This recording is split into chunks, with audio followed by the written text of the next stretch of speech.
we have a kind of new sensibility. We're slightly attuned to viruses in a way that wasn't true hitherto, certainly wasn't true 3 years ago. But actually, when we look at this particular virus, about which we know a great deal, and which we already have the smallpox virus, which we're told is about 85% effective against monkeypox.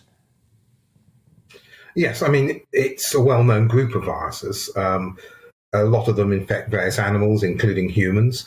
And of course, I think everyone's heard of smallpox. I mean, that was the virus which was a massive scourge for many hundreds of years until the effective vaccines were developed. Actually, the first ever vaccine to be so called back in the late 18th century by Edward Jenner. And the virus itself, monkeypox, doesn't appear to be that serious a disease. I mean, like any viral infection, you don't want to have it, especially if you're vulnerable, such as immunosuppressed or women who are pregnant. I mean, there's always a fear about some kind of unknown effect. But actually, it's not that transmissible. It needs close contact, unlike the one we're always going to compare it with in recent years, SARS-CoV-2, which causes COVID. That is a respiratory virus which is transmitted very effectively just through breathing in the same air.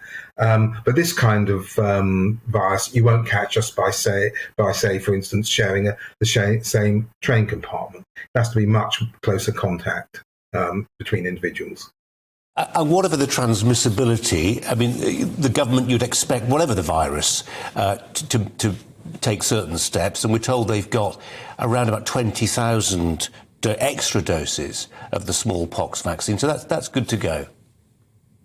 That's good to go. I mean, it's an interesting situation in that smallpox was officially eradicated in 1980, and so we don't routinely vaccinate against it anymore.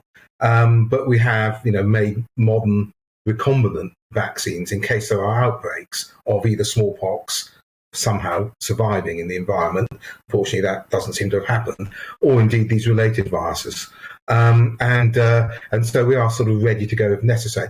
At the moment, I don't think there's any plans for some mass vaccination campaign.